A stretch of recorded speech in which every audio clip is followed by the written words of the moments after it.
எந்த படம் ரிலீஸ் ஆனாலும் தியேட்டர் நடிக்கிற முதல் ஆளு நான் தாங்க. நீங்க கமலஹாசனை விட ரொம்ப அழகா இருக்கீங்க. உண்மையத்தான் சொல்றீங்களா இல்ல தமாஷ் பண்றீங்களா?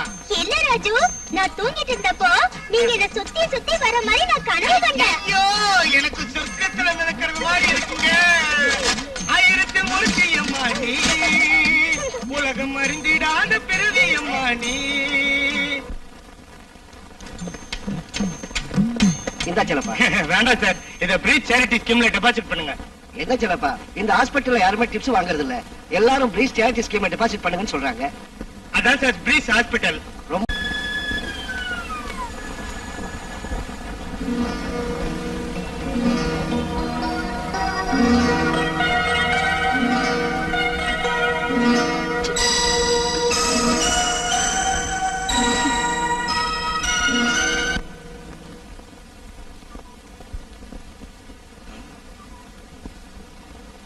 மலாலி மலாலி மலாலி,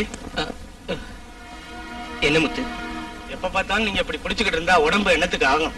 முத்து, என்னோட மனசுல இருந்த ரேவதிய எங்க அப்பாவோட பணம் கொன்னுடுச்சு. இன்னைக்கு என்ன கொல்ல போறதும் எங்க அப்பாவோட பணம்.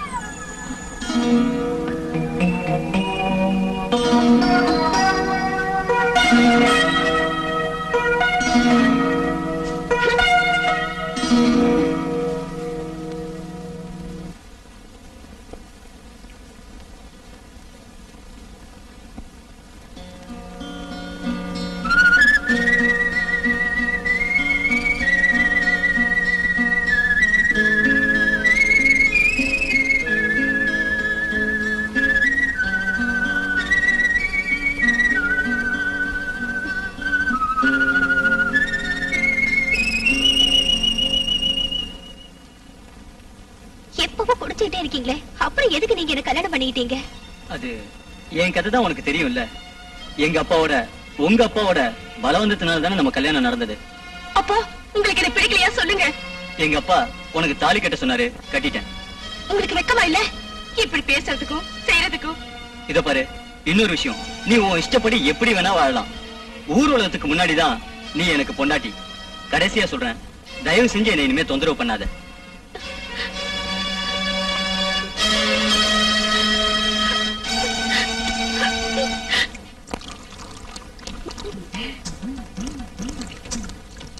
உங்களோட பேர் அழக பார்த்தா இந்த ஆஸ்பத்திரி சீஃப் டாக்டர் மாதிரி தோணுது. பொய் தானே சொல்றேன். பொய் இல்லைங்க சார், உங்களை மாதிரி ஒரு அழகன் இந்த ஆஸ்பத்திரியில வேற யார் இருக்காங்க? என்னத்த செய்யறது, எல்லாத்துக்கும் ஒரு அதிர்ஷ்டம் வேணும். ரவி சார் என்ன மெடிக்கல் காலேஜ்ல சேர்த்து டாக்டர் ஆக்குறேன்னாரு. இந்த உடம்பு இருக்கிறதெல்லாம் எனக்கு பிடிக்காம நான் கம்பவுண்டர் ஆயிட்டேன். இப்பதான் கவலையா இருக்கு. கவலைப்படாதீங்க சார், இங்க இருக்கிற டாக்டர்களை விட எனக்கு உங்க மேலதான் இஷ்டம். நான் இருக்கிற வரைக்கும் எப்பவும் நீங்க ஏன் இஷ்டப்படிதான் நடக்கணும். நிஜமா? ஆமா, நான் வரேன். ஓடியா? Good morning sir. மார்னிங். உங்ககிட்ட ஒரு விஷயம் சொல்ல நான் காத்துட்டு இருக்கேன். என்ன கீதா? ரொம்ப நாளாவே நான் மனசுக்குள்ள நினைச்சிட்டு இருந்தேன், இப்பதான் தைரியம் வந்துச்சு. சொல்லு, என்ன? உங்களை நான் காதலிக்கிறேன், கல்யாணம் பண்ணிக்கும் ஆசைப்படுறேன். சாரி கீதா, எனக்கும் ரேணுகாவுக்கும் கல்யாணம் பண்ணணும்னு ரவி சாரோட விருப்பம். Ganesh. S Geetha.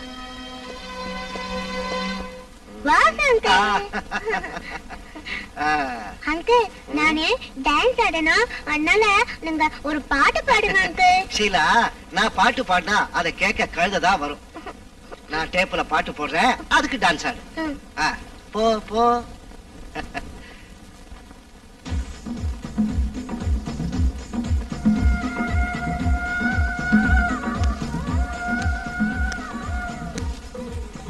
High daddy.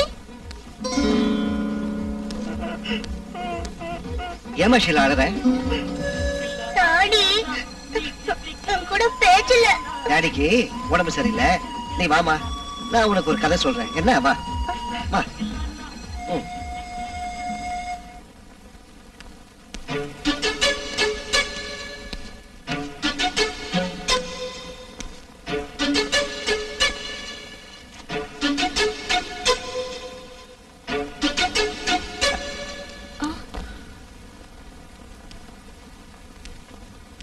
மாதிரியா இருக்கீங்க? ஒண்ணும் இல்ல. எனக்கு தெரியும், யாராவது என்ன பத்தி உங்ககிட்ட தப்பா பேசி கேலி பண்ணிருப்பாங்க. எனக்காக நீங்க எவ்வளவோ கஷ்டத்தை அனுபவிக்கிறீங்க. பரவாயில்ல, டேக் இட் ஈஸி.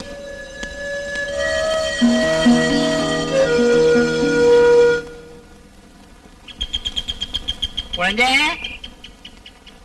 குழந்தை என்ன வச்சு மாமா? குழந்தை, என்ன விசேஷம்? உங்க அப்பாவை பார்த்தேன், உடைய விஷயத்தையெல்லாம் சொன்னேன். மந்திரவாதிய கூட்டிட்டு வான்னு சொன்னாரு. பாருங்க மாமா, மந்திரத்திலையும் மாயத்திலையும் எனக்கு நம்பிக்கை இல்ல. இந்த பாரு குழந்தை, இவர் சாதாரண ஆள் இல்ல. இமயமலையில 25 வருஷம் கடமையா தவம் செஞ்சு வரவாயிட்டு வந்தவரு இவரு. கேட்டுக்கோ. அப்பாவுக்கு அந்த சாமியார் தெரியுமா? அப்பாதான் அடிச்சாரு. ஆனா இந்த விஷயம் மோகன் சரிக்கு தெரியக்கூடாது. தெரிஞ்சா பிரச்சனை ஆயிடும். அப்போ சாமியார் எப்பவே பாக்கலாம். நீங்க இங்கே நில்லுங்க, நான் போய் அவர்கிட்ட சொல்லிட்டு வரேன். வரேன்.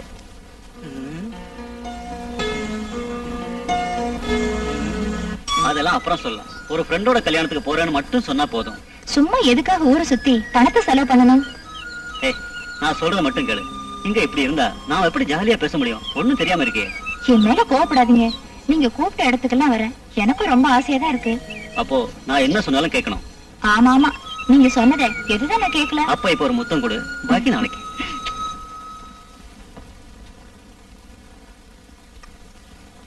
டேய் ராஜா, உனக்கு என்னாச்சு? கல்யாணம் ஆவறதுக்கு முன்னாடி சந்தோஷமா தானே இருந்த? ஒண்ணும் இல்ல, மனசு கொஞ்சம் சரியில்லை. ராஜா, என்கிட்ட மறைக்காம சொல்லு. மனசுக்குள்ளே வச்சிட்டு இருந்தா நோயாளி ஆயிடுவேன். அது எப்படி சொல்றது? நான் என் பொண்டாடிக்கிட்ட புருஷனும் நடக்க முடியல. என்ன நடந்தது சொல்லு. உங்ககிட்ட எல்லாம் சொல்றேன். எனக்கு என் பொண்டாடி திருப்திப்படுத்த முடியல. அவ கூட சேர்றப்போ என்னால ஒண்ணும் முடியல. தற்கொலை செஞ்சுக்கலாமான்னு நினைக்க தோணுது. ராஜா, இவ்வளவு அழகும் படிப்பும் உள்ள நீயா இப்படி பேசுற? நான் உன்னை ஒரு நல்ல டாக்டர் கிட்ட கூட்டிட்டு போறேன். அவரு உன் பிரச்சனையை தீர்த்து வைப்பாரு. நீ கவலைப்படாம இரு, டீ சாப்பிடு.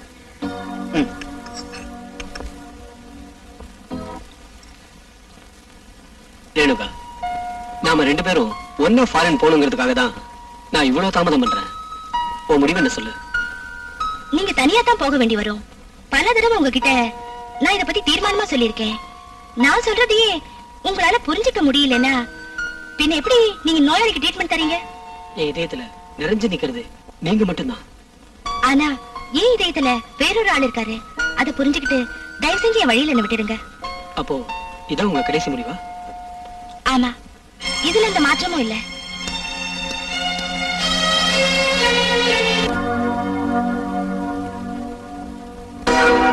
நீங்க வேணும்னா என்ன ஏமாத்துறீங்க. எனக்கு கல்யாணம் வேண்டான்னு எங்க அப்பா கிட்டே அம்மா கிட்டே சொன்னேன். ஆனா என்ன கட்டாயப்படுத்தி உன்னை கட்டி வச்சுட்டாங்க. என் பலகீனத்தை பத்தி யாருக்கிட்ட என்னால சொல்ல முடியல. உன்னை நான் ஏமாத்திட்ட மல்லிகா, என்ன மன்னிச்சிடு. நான் ஒரு டாக்டர் பார்க்கலான்னு நினைக்கிறேன். நீங்க சாதாரணமா சொல்லிட்டீங்க. நான் எவ்வளவு ஆசையோட கனவுகளை கண்டுகிட்டு இருந்தேன் தெரியுமா? எல்லாம் போச்சு.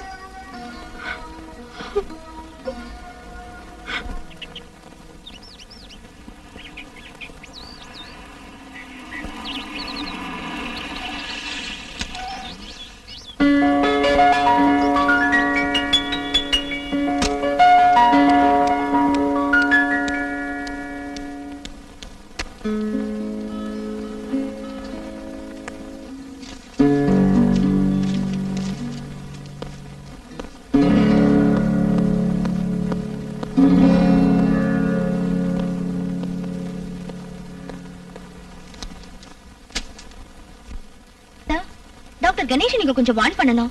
பல தடவை சொல்லியும் அவர் புரிஞ்சுக்க மாட்டேங்கிறாரு. ரேணு, உன்னை கல்யாணம் பண்ணிக்கிறதுக்காக டாக்டர் கணேஷ் இங்கிலாந்து போகாம இருக்காரு. அத பத்தி எனக்கு கவலை இல்ல. எனக்கு கல்யாணம் நடந்தா அது உங்க கூட தான் நடக்கணும். ரேணு, என்னது நீ இப்படி எல்லாம் பேசுற? உன்னோட வயசை மறந்துட்டு பேசுறேன்னு நினைக்கிறேன்.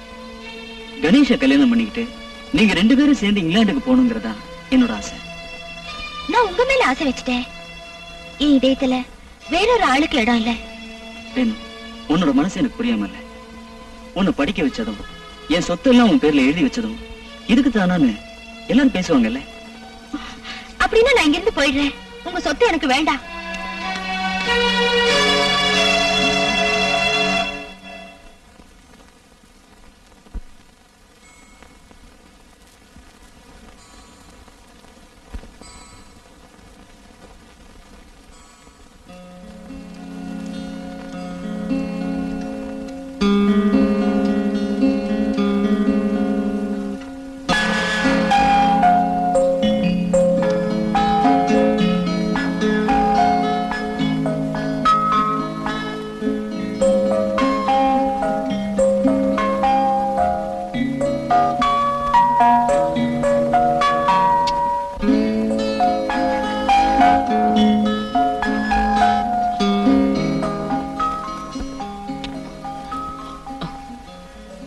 Rousey Rousey.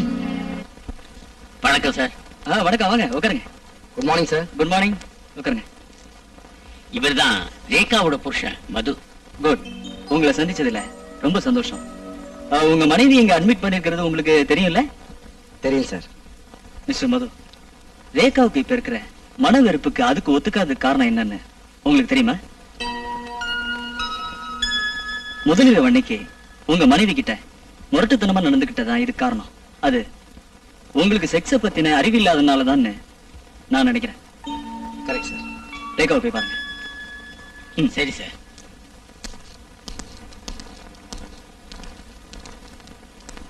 மாதவா, நெஞ்சு வலி குறைஞ்சிருக்குல்ல? நெஞ்சு வலி ரொம்ப பயங்கரமா இருக்கு சார். இப்பவே செத்துரும் போல இருக்கு சார். மனசுக்கு நிம்மதியே இல்ல சார். மிஸ்டர் மாதவன், நீங்க வீணா கவலைப்படுறீங்க. நீங்க சாக மாட்டீங்க, நிம்மதியா இருங்க. செத்தா என் சொத்தை முழுசு அமைக்கிடுவாங்க சார். அதுலயே ரொம்ப பயமா இருக்கு. செத்துருவோம் பயமா இருக்கு சார். அப்படி நீங்க செத்ததா என்ன? உங்க சொத்தையெல்லாம் வேற யாராவது அனுபவிச்சுட்டு போட்டுமே. ஐயோ, நான் சரியா சோறு கூட தின்னாம சேர்த்து வச்ச பணம் சார் அது. அதை யாராவது அனுபவிச்சாங்கன்னா நான் செத்தாலும் என் ஆத்மா. மாதவனுக்கு சொந்தக்காரங்க யாரும் இல்லையா? எனக்கு பொண்டாட்டி பிள்ளைங்கன்னு யாரும் கிடையாது சார். கூட பிறந்தவங்க? ஒரு தங்கச்சி, அவளுக்கு 2 குழந்தைங்க. அவங்க என்ன செஞ்சிட்டு இருக்காங்க? இப்போதைக்கு அவங்க கூலி வேலை செஞ்சு பொழைச்சுக்கிட்டு இருக்காங்க. அப்ப சொத்தையெல்லாம் அவங்களுக்கே கொடுத்துருங்க. ஐயோ, சொத்தெல்லாம் அவங்களுக்கு கொடுத்துட்டா அப்புறம் நான் எப்படி சார் சாப்பிடுறது? அதுக்கு ஒரு வழி இருக்கு. நீங்க செத்த பின்னாடி உங்க தங்கச்சிக்கும் குழந்தைகளுக்கும் சேரணும்னு இப்பதான் உயிர் எழுதி வச்சிருங்க. ஒருவேளை நான் இப்பவே செத்து போயிட்டேன். ஏன் டாக்டர், இந்த ஆளுக்கு இந்த ஆளு மேல நம்பிக்கை இல்லையே. அதனால இந்த கேஸ சீஃப் டாக்டர் ரவி சாருக்கு அனுப்பிடலாமா? அதான் நல்லது. யோ குமாரசாமி, இந்த ஆளை கூட்டிட்டு போய் பெட்ல படுக்க வைங்க. சரி சார்.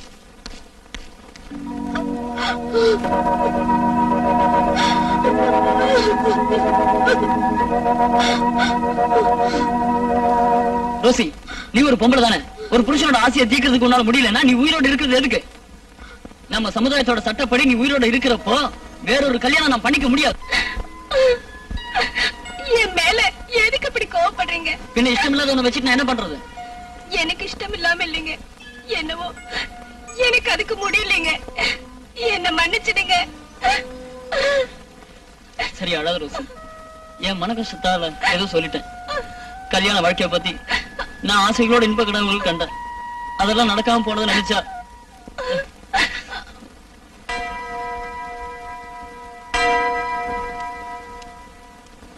வாசு. ஷீலா, உங்க தாத்தா. முதலாளி, வீட்டுக்கு வாங்களேன். அந்த நாடோடியோட வீட்டுக்கு நான் செத்தால வர மாட்டேன். அந்த நாய்கிட்ட சொல்லு, அந்த மோசக்காரியையும் அவ பெத்த பொண்ணையும் விட்டுட்டு வரலன்னா என் சொத்து பூரா இந்த சர்ச்சுக்கு எழுதிடுவேன்.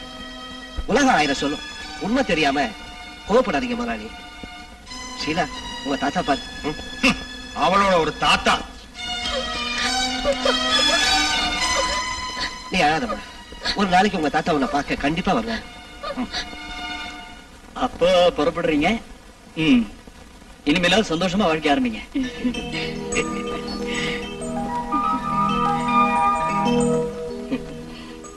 என் மக மருமகனுக்கு புது வாழ்க்கை அமைச்சு கொடுத்த உங்களுக்கு எப்படி நன்றி சொல்றதுன்னே எனக்கு தெரியல டாக்டர்.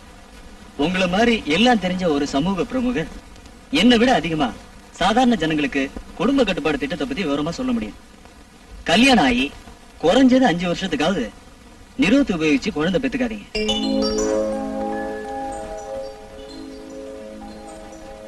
இந்த 5 வருஷத்துக்கு அப்புறம் பிறக்க போற குழந்தையோட நன்மைக்காக ஒரு சேவிங்ஸ் பேங்க் அக்கவுண்ட் ஆரம்பிச்சு பணம் போடுங்க.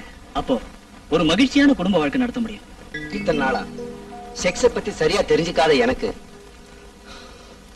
என் தாம்பத்திய வாழ்க்கையில இன்பமே இல்லாம போயிடுச்சு டாக்டர். பரவாயில்ல, இனிமேலாவது ஒரு சந்தோஷமான தாம்பத்திய வாழ்க்கை நடத்துறதுக்கு நீங்க முயற்சி பண்ணுங்க. Thank you doctor. தேங்க்ஸ், நாங்க வர்றோம் டாக்டர். என்ன புரிஞ்சுக்கிறதுக்கு இதுவரை உங்களால முடியல. எனக்கு நல்லாவே புரியுது. ஆனா என் மனசுல ரேணுகா தான் இருக்கா. அது நடக்காது. அப்படி எல்லாம் முடிவு பண்ணிடாதீங்க.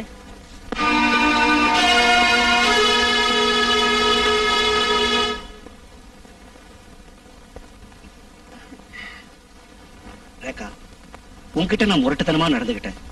உங்க அப்பா என்ன காப்பாத்திட்டாரு. அவர் நம்ம டாக்டர் ரவி சார்கிட்ட கூட்டிட்டு போகாம இருந்திருந்தா நாம ஒரு நாளும் ஒன்னா சேர முடியாம போயிருக்கோம். நமக்கு பிறக்க போற குழந்தைக்காக ஒரு சேவிங்ஸ் ஆரம்பிக்கலாம். உன்னோட அபிப்பிராயம் என்ன? நீங்க என்ன செஞ்சாலும் எனக்கு சம்மதம். நான் என்ன செஞ்சாலும் உனக்கு சம்மதம் தானே? அப்படின்னா நாம இன்னைக்கு ஒண்ணு சேரலாம்.